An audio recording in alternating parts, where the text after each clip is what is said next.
It was September of 2008. It was just before the presidential election of 2008. The nation was completely preoccupied in partisan political participation, right? And in being spectators to the election. Spectators to that fall's big, dramatic political contest. In terms of pure entertainment value, that $1 billion we spend on our elections now, we get our money's worth. But in September of 2008, just 6 weeks before the election, the Republican ticket unexpectedly suspended its campaign, remember? And we as a nation collectively stopped talking about politics. And why is that? It's because the big Wall Street firm Lehman Brothers went like this. That was September of 2008. Lehman Brothers collapsed. And then the proverbial dominoes started to fall. Powerhouse investment banking firm Merrill Lynch came face to face with extinction before it was saved at the last minute by Bank of America. Insurance giant AIG continued its teeter on the brink of bankruptcy. The U.S. stock market took a historic nosedive. The Dow Jones Industrial Average plummeting like a rock falling through water, at one point losing 777 points in one day, its biggest point loss ever. Wall Street melted down. It melted down because a relatively small number of people who controlled a great deal of money did very irresponsible things with that money. Irresponsible things that they were allowed to get away with because so many of the rules had been taken away. Rules that were originally put in place to prevent Wall Street from creating a massive public risk in order to chase private gain. Those rules were taken away. Lehman Brothers disappeared, Bear Stearns disappeared, Merrill Lynch disappeared. Investment banking essentially disappeared in America as an industry. The U.S. government, still under the leadership of George W. Bush at the time, then stepped in to take dramatic action to try to save the economy. This was not a partisan thing. It was done under George W. Bush, but John McCain and Barack Obama both supported it. Sarah Palin even supported it. John Boehner not only supported it, he cried on the floor of the House of Representatives as he implored his fellow Republicans to support it. I am not making fun of him. It's true, he cried. The government acted to save what could be saved of Wall Street, but the damage was really done to the national economy. That financial catastrophe caused the Great Recession. Again, Lehman Brothers collapsed September of 2008. Look at what happened to jobs thereafter. I believe that the government stepping in to stop the catastrophe probably prevented this from becoming a Great Depression rather than a Great Recession. That is what I believe. I recognize it is totally arguable, and I'm happy to have that argument. But regardless, we did get a Great Recession out of the financial system collapse. Unemployment numbers became unsustainably horrific. Even as jobs have started to come back, even as the economy has returned to positive growth, the unemployment rate is still atrocious. The Great Recession and high unemployment have meant not just human misery, but continued bad economic consequences. People not making an income are not paying income taxes. People who are not buying things are not paying sales taxes. Strain on tax revenues that fund local services is coupled with a strain on local services providing to a population that is now more needy because it's in much worse economic shape. State budget deficits around the country are bad, and they are bad because of the Great Recession, which, remember, started at a specific time. The fall of 2008. And it started for a specific reason. It happened because of Wall Street. But you know, for all of the pain that Wall Street caused this country with the financial catastrophe, for all of the pain we are still in because of what they did, Wall Street right now is doing awesome. They not only did not go away, they are not only back, but they are back and bigger than ever. I mean, A, nobody went to jail, but B, they are getting paid.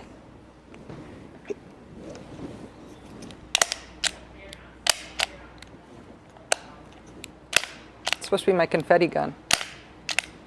It's very sad. Yeah, that's it. Oh, sort of what it's been like, actually, in terms of the payoff.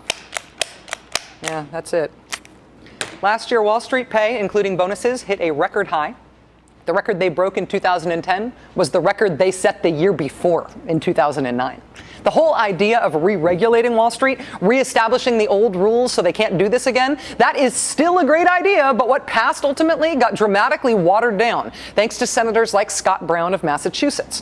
During a 3-week period that Wall Street reform was being debated in Congress last year, Scott Brown took in $140,000 from banks and investment firms. He then made good on their investment by dismantling key provisions in the Wall Street reform bill. Forbes magazine took to calling him the Scott Brown speed bump. But what ultimately survived in the Wall Street reform bill, the Don't Let the Financial Catastrophe Happen Again bill, the implementation of the new regulations has been in large part, defunded in the House Republicans' budget bill.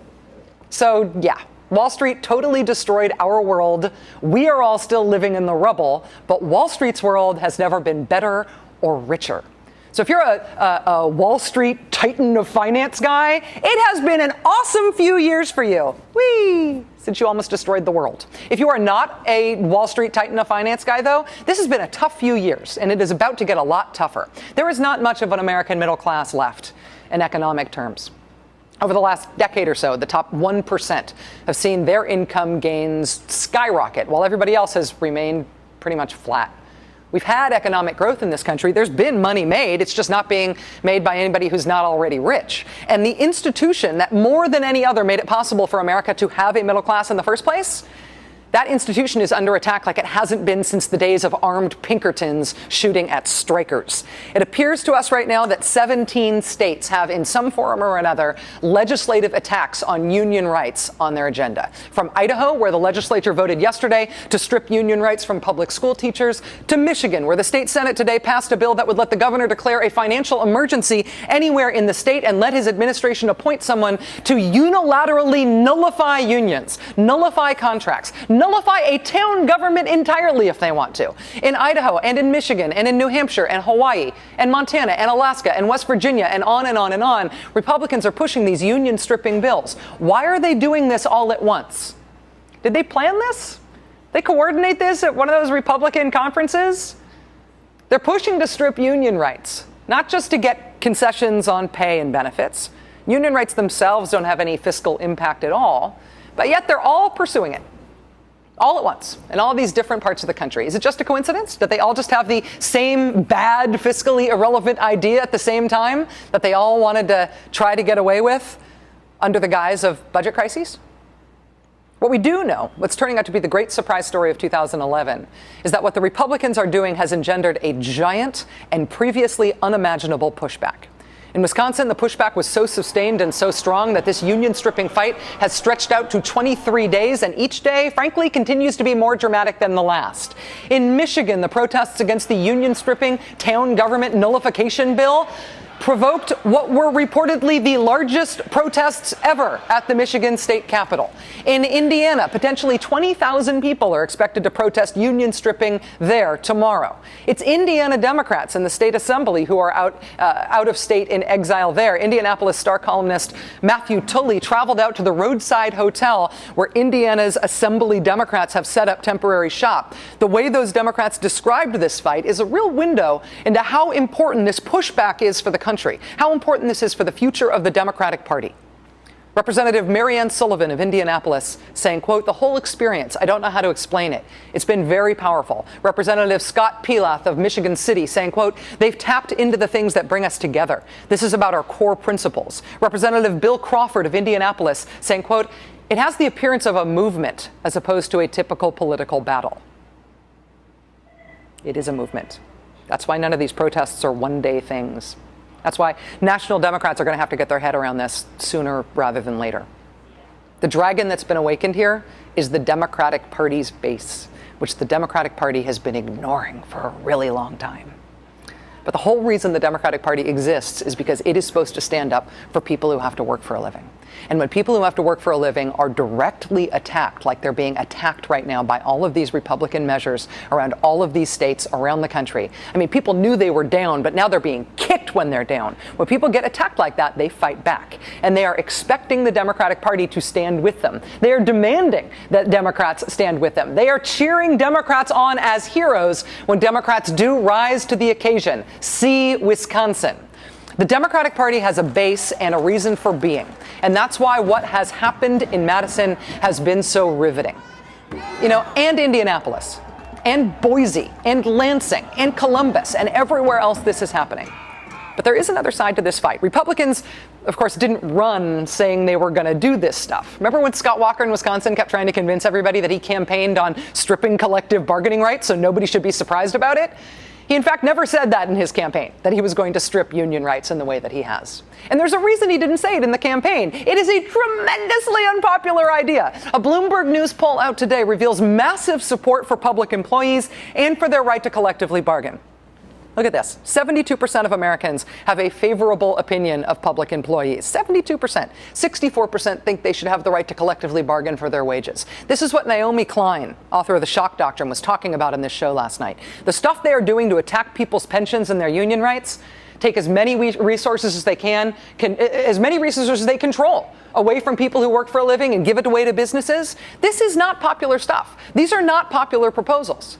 For each of the following types of work, please tell me if you think a union is or is not appropriate. Firefighters, yes, 72%. Police officers, yes, 70%. Nurses, yes, 62%. Prison guards, yes, 63%. Teachers, yes, 66%. That's what Americans think about this fight. Taking away unions from these people by force is a very, very unpopular idea. So how do you get away with it anyway if it's so unpopular? Frankly, you need some political cover. Will somebody please call the billionaires?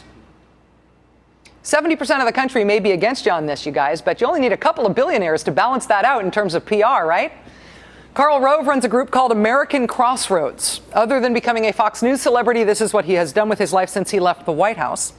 Most of the funding he gets for Crossroads comes from a very small group of billionaires. His Crossroads group also has a group called Crossroads GPS, which Mr. Rove is very proud to announce does not have to tell you who gives them their money. I have a guess. It is the undisclosed donors part of the Karl Rove Billionaires Club, which is now spending gazillions of dollars to run ads that try to provide some political cover for those Republicans in Wisconsin, some political cover for this really unpopular thing that all of these Republicans are doing. The ad says ominously that unionized government workers get paid 42% more than non-unionized workers. That appears to be totally made up, but it has the advantage of making it sound like the real rich people sucking us all dry are those public school teachers. Snowplow driver dude, he's drinking your milkshake. This is an expensive ad. They obviously spent a lot of money focus grouping all of the slogans and the mean-looking pictures of Obama. I get how they work. But there is one really awkward thing about this ad, though. The big money shot in this ad, forgive me, but that's what it is, what they freeze on at the end of the ad, the part you're really supposed to remember, look at what the slogan is. You've had enough. You've had enough? Aren't these things supposed to say we've had enough? Generally, these things are like, let's stand up against the man. We're all in this together. We've had enough. But you know, if you are the undisclosed donors part of Karl Rove's Billionaires Club, you can't really say we've had enough because nobody knows who you are. Literally, the we behind this ad is undisclosed. It is a cruel joke that they call themselves GPS when we explicitly are not allowed to know the global positioning of the people who are giving them their money. It is a small anonymous we here, a small anonymous, apparently very wealthy we on one side, and it is America on the other. Who wins?